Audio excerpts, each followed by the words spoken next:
Et en août, une trentaine d'étudiants du monde entier participent au chantier de fouille de la grotte du Lazaret. Celle-ci surplombe la Méditerranée sur le site du laboratoire départemental de préhistoire. Voici le reportage dans L'été je travaille de Denis Jobert de RCF Nice Côte d'Azur.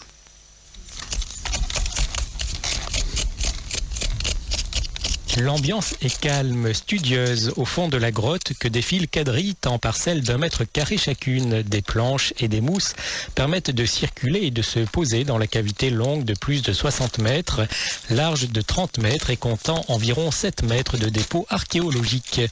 Des étudiants assis, allongés à genoux sont à l'œuvre. Bonjour, moi je m'appelle Morgane Hassani, donc en fait j'ai eu ma licence en géologie. Je commence un master en archéologie l'année prochaine et je viens fouiller ici pour un peu connaître tout ce qui est archéologie, comment fouiller et connaître cette grotte puisque j'habite à Nice et je l'avais jamais vue. Comment est-ce que vous avez découvert l'existence de cette grotte ? Juste en cherchant sur internet, en fait, j'ai cherché où faire des fouilles cet été et je suis tombée sur cette grotte. Et je connaissais déjà un peu les sites aux alentours, mais pas cette grotte-là. Et c'est vrai qu'il y a pas mal de choses à trouver ici. C'est vraiment une très belle grotte et j'aime beaucoup fouiller ici. Comment est-ce que cela se passe ? À quelle heure est-ce que vous commencez ? Quelle est quelque part votre journée type ?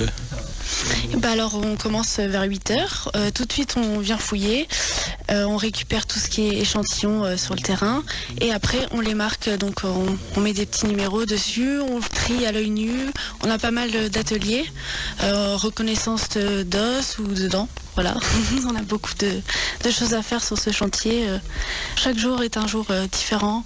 De quels outils disposez-vous pour ce travail ? Ici on a juste pinceau, pelle, petit tournevis. On reste quand même dans les petits objets pour faire très attention à ne rien casser. Tous les jours en fait on creuse sur 2 cm seulement, sur un carré de 1 mètre. Donc on utilise le tournevis, on fait très attention et dès qu'on commence à voir apparaître quelques objets lithiques ou os, on utilise le pinceau pour faire plus attention, pour ne pas rayer et abîmer l'objet fossile. Et quand vous repérez un objet, ensuite quelle est la démarche ? On fait des mesures selon X, Y, Z. Plusieurs mesures sont à faire. Les dimensions, l'épandage, l'orientation en fonction du nord. Et après, en fait, on les met de côté pour les étudier plus tard. Tout cela est reporté quelque part ? Je vois qu'il y a des carnets. Oui, tout est noté, tout est gardé pour après. Dans les archives, on garde vraiment tout. Oui, au laboratoire, après, c'est l'étude des échantillons ramassés pour connaître l'âge, pour connaître exactement ce que c'était. Comme on dessine aussi le plan de la grotte pour savoir, par exemple, où se trouvait le foyer pour le feu, essayer de faire une modélisation informatique. Au niveau des précautions à prendre sur un tel chantier de fouille, quelles sont ces précautions ? Alors, chacun a un casque déjà de chantier ? Oui, puisque comme nous sommes dans une grotte assez vieille, plusieurs pierres peuvent tomber. Ici, moi, je fouille carrément sous la falaise, donc c'est dangereux, vaut mieux avoir un casque. On reste pieds nus aussi pour pas casser les objets lorsqu'on marche. Tout plein de choses à faire attention lorsqu'on est sur le terrain. Les étudiants travaillent 7 heures par jour du lundi au samedi. Ils sont encadrés par des chercheurs du laboratoire départemental de préhistoire du Lazaret. Chacun reste environ 1 mois sur place, logé sous tente et nourri. Alors je m'appelle Emma Lacour, j'ai 17 ans. C'est la 2e fois que je viens au Lazaret. Et c'est plus par une passion que pour mon métier plus tard. Parce que j'aimerais être kiné, donc ça n'a rien à voir avec l'archéologie. Et je viens de Clermont-Ferrand. Moi c'est Philippe Ellary, je m'appelle. Je viens de Lorraine, j'ai 17 ans et j'étudie la géologie, donc ça a un tout petit peu rapport avec l'archéologie. Donc ici je viens par curiosité et parce que je pense que je vais bien aimer ça.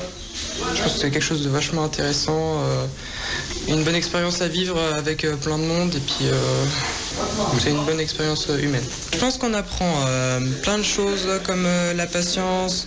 Pour fouiller dans la grotte, il faut fouiller tout doucement, faut faire attention. C'est tout un tas de choses. Après en rapport avec l'archéologie évidemment. Aussi ça apprend à vivre en groupe. Ça apprend aussi beaucoup l'anglais. Parce qu'ici on parle beaucoup anglais parce qu'il y a des gens de plein de pays différents en fait. Il y a des Coréens là, un Éthiopien, un Serbe, des Français, des Turcs, ça vient de partout. Là, qu'est-ce que vous êtes en train de faire? Là, vous êtes loin des fouilles finalement. Oui, donc là, c'est notre journée de service. Donc, on prépare à manger, on nettoie donc la cuisine, la salle commune, les toilettes, la salle de bain. Et voilà, on s'occupe de faire à manger pour tout le monde, le matin, le midi et le soir. Chaque jour, il y a 2 personnes différentes qui font le service, en fait. Ça change tous les jours. Tout le monde participe à sa manière. Puis ce qui est bien, c'est que le fait qu'il y ait plusieurs nationalités, les repas sont différents. Donc, on va avoir de la cuisine turque, de la cuisine coréenne, de la cuisine française. Voilà, qu'on fait découvrir à tout le monde. Donc, c'est un peu une manière de voyager aussi. Et à la grotte du Lazaret, Emma, Morgane et Philippe voyagent à travers 70 000 ans de l'histoire de l'homme. Ossements d'animaux, outils taillés, foyers aménagés, mais aussi restes humains sont mis à jour. Le 13 août 2011, un os frontal d'Homo erectus a ainsi été découvert lors de la campagne de fouilles estivales. La découverte exceptionnelle a eu lieu dans un sol d'occupation de chasseurs daté de 170 000 ans. Denis Jobert, RCF Nice-Côte d'Azur. Merci Denis Jobert pour cette découverte du chantier de fouilles de la grotte du Lazaret. Et puis merci à tous ces jeunes qui œuvrent pour réhabiliter notre histoire. Dans quelques instants, les informations.